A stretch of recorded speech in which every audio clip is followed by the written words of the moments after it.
Hello everyone, welcome to Team MAST. So today we are going to solve another problem from Code Forces, and the name of the problem is Young Physicist 69A. So here the question is, a guy named Vasya attends the final grade of a high school.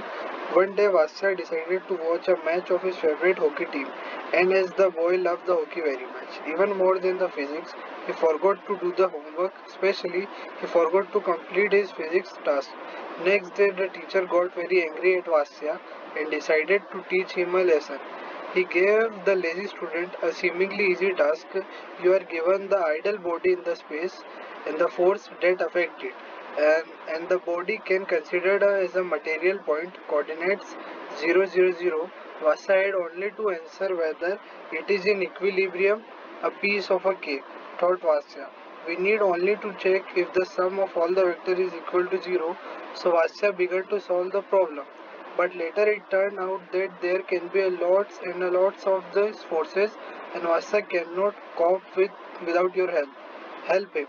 Write a program that determines whether a body is ideal or is moving the given coordinates vector of forces. सो इस question में एक boy है वास्या, उसको उसकी teacher ने एक task दिया है जिसके अंदर एक बॉडी है जिसके ऊपर फोर्स लग रहा है और जो कोऑर्डिनेट्स है उसके वो है 0, 0, 0 और वास्या को आंसर में ये बताना है कि जो बॉडी है वो इक्विलिब्रियम में है कि नहीं है। और हमको यहाँ पे इनपुट देख के रखा है the first line contain at a positive integer n from 1 to 100 and then follows n lines containing 3 integers, each x coordinate, y coordinate and z coordinate of the force vector applied to the body -100 to 100। सो हमें input दे के रखा है कि एक integer है n जिसकी limit है 1 से 100 तक और इसी में हमारे कोऑर्डिनेट्स है x, y और z जो कि हमारे फोर्स वेक्टर है और जो उसके ऊपर बॉडी के ऊपर जो फोर्स लग रहा है वो है -100 to 100। हमें आउटपुट में प्रिंट कराना है यस वर्ड अगर बॉडी इक्विलिब्रियम में है और नो प्रिंट कराना है अगर इक्विलिब्रियम में नहीं है। तो चलिए अब इसका कोड देखते हैं। सबसे पहले मैं यहाँ पे अपने कोड में x, y, z और n कोड डिक्लेयर कर दिया जिसमें से x, y, z जो है वो हमारे कोऑर्डिनेट्स हो गए और जो n है वो हमारी नंबर ऑफ लाइन हो गया। ठीक है, अब मैंने यहाँ पे sum1, sum2 और sum3 तीनों को डिक्लेयर कर दिया है और तीनों को 0 से इनिशियलाइज करा है। ठीक है, तो जो sum1 है वो x के लिए हो गया, sum2 y के लिए हो गया और sum3 z के लिए हो गया। अब मैं यहाँ पे scanf की हेल्प से मैं यहाँ पे n की वैल्यू को सेव करवा देता हूँ, हमारी n की वैल्यू भी सेव हो गई। अब मैं एक लूप का यूज़ करता हूँ while लूप का, जिसमें मैं कंडीशन देता हूँ एंड डिक्रीमेंट। ठीक है, अब डिक्रीमेंट का यूज़ इसलिए करें कि अगर हम डिक्रीमेंट का यूज़ नहीं करते हैं तो हमारा लूप कंटिन्यूस चलता रहता। जैसे कि फॉर एग्जांपल हमारी जो n है उसकी वैल्यू अगर 3 से स्टार्ट हो रही है और एक बार डिक्रीमेंट हुआ तो 2 आ जाएगा, एक और बार डिक्रीमेंट हुआ तो 1 हो जाएगा और एक और बार डिक्रीमेंट हुआ तो 0 आ जाएगा। अगर हम इंक्रीमेंट का यूज़ नहीं करेंगे तो जो हमारा लूप है वो कंटिन्यूस चलता जाएगा। ठीक है, अब ये हम आ गए लूप के अंदर। अब लूप के अंदर मैं क्या करूँगा, फिर से स्कैनएफ की हेल्प से मैं यहाँ पे इस बार x, y और z जो है मैं यहाँ पे तीनों की वैल्यू को सेव करवा दूंगा। ये x हो गया और ये हमारा z, यहाँ पे हमारे तीनों की वैल्यू हो गई सेव। अब मैं फॉर्मूले का यूज़ करता हूँ, sum1 plus is equals to हो गया हमारा x। ठीक है, तो जितने भी x की वैल्यू है वो sum1 में होगी और वो सब ऐड होती जाएगी। अब sum2 के अंदर भी हम वैसे ही करेंगे, हम सारी y की वैल्यू को ऐड करवा देंगे और उसी तरह से हम sum3 के अंदर जो है हम सारी हमारी z की वैल्यू को ऐड करवा देंगे। ठीक है, अभी हमारा लूप हो गया कंप्लीट।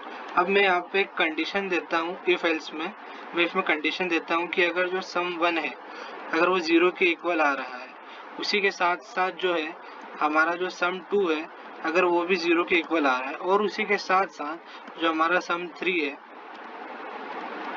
वो भी 0 के इक्वल आ रहा है, तो यहाँ पे ये क्या प्रिंट करवा देगा, यहाँ पे ये प्रिंट करवा देगा यस।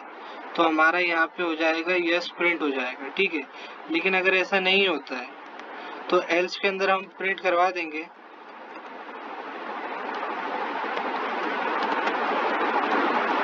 तो हमारे एल्स में हम प्रिंट करवा देंगे नो।